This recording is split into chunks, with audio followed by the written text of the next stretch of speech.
Hi! In this video, we are going to talk about Abu Dhabi versus Qatar. So before we start the video, please consider like and subscribe to our channel for future uploads. Let's start the video. In this age of globalization, people are moving in and out of their country more and more to fulfill their quest of securing better living conditions and grabbing a promising career opportunity. Shifting your base to a whole new place is never that easy.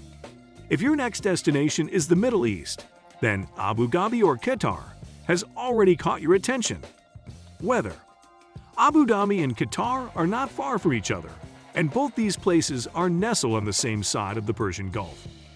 This actually allows these two places to share more or less similar set of climatic conditions. Sun shines bright all through the year, and therefore winter months are pretty weak in marking their presence, both in Abu Dhabi and Qatar. The best part of sharing border with the Persian Gulf is receiving plenty of cool breezes from the sea.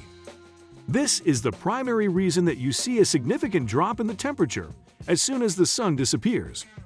As both Abu Dhabi and Qatar are surrounded by arid and sandy desert, daytime temperature soars high for most of the time of the year. In Doha, summers are sweaty, arid, sometimes cloudy and long. July marks the hottest month of the year, whereas January is the coolest one. Average temperature in June is 42 degrees Celsius, which drops to 15 degrees Celsius in January. Coastal area experiences round-the-year highly humid conditions. When you are in Abu Dhabi, there is not much difference in overall climatic condition that you see in Qatar. Summers are as usual uncomfortable and winters are pleasant. Average temperatures in Abu Dhabi reach around 18 degrees Celsius in January and 35 degrees Celsius in the month of August. No wonder why foreign tourists prefer to flock to the city during the winter months. Cost of living.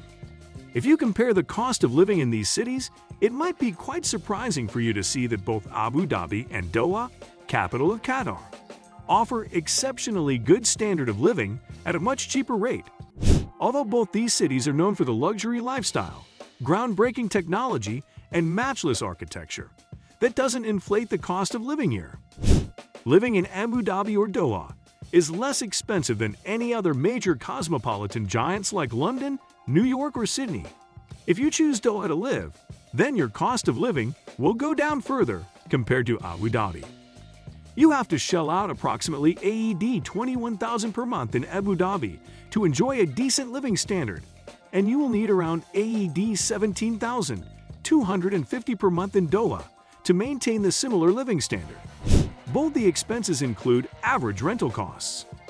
As per the data found on numbeo.com, rental costs in Doha are around 39.42% lower, but consumer price are almost 9% higher than in Abu Dhabi. Surprisingly, local purchasing power in Doha is more than 13% higher than Abu Dhabi. Fine dining is also more expensive in Doha. Career opportunities. Be it any part of the world, there is no reason to venture out to a foreign land if the range of career opportunities are limited.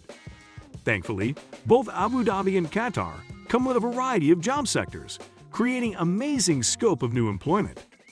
It is not that easy to weigh up the career opportunities that one can explore in Abu Dhabi or in Qatar. It requires several factors to be taken into account. But to give you a fair and simple idea of the scenario, we picked up the unemployment rates from both these places. Unemployment rate is a layman's guide to gauge the chances of grabbing a job in a country or in any particular city.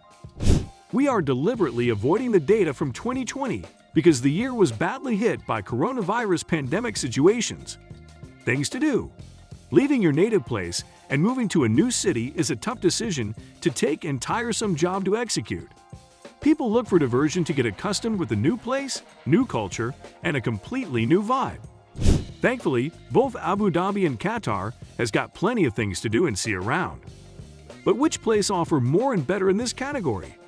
We are here with the best of things to do in Abu Dhabi, as well as in Qatar. Things to do and see in Abu Dhabi. Sheikh Zayed Grand Mosque Center, Ferrari World, Warner Bros. World, Louvre Abu Dhabi, Yas Marina Circuit, the Corniche, the National Aquarium, Yas Water World. Things to do and see in Qatar, the Pearl of Qatar, South Waqif, Doha Corniche, Banana Island, Qatar Cultural Village, Inland Sea, Desert Falls Water and Adventure Park, Museum of Islamic Art, National Museum of Qatar. Education.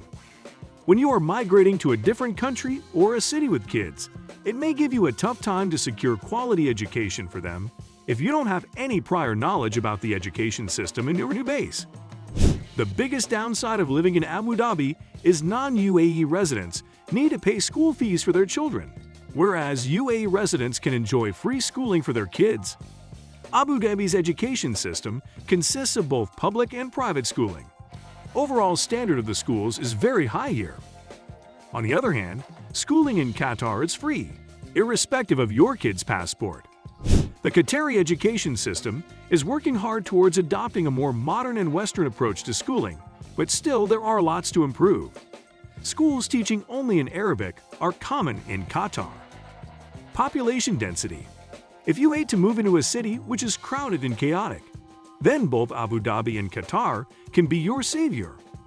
As population density directly influences the healthcare benefits, civic facilities, pollution level, and traffic on the road, it is better to settle for a place where crowd is not too much to handle. We have covered the major factors to consider while you are moving to Abu Dhabi or Qatar. As per our analysis, Abu Dhabi wins most of the segments, but we understand that different people have different core values and personal goals when shifting to a new destination. So it has to be your decision to take that final call where to move in. That's it for today. We hope you found our video interesting. If you did, please give it a big thumbs up and share it with others. Also, if you haven't already, please consider subscribing to our channel. Don't forget to turn on the notification bell so you don't miss any of our new uploads. In the end, thanks for watching and see you next time.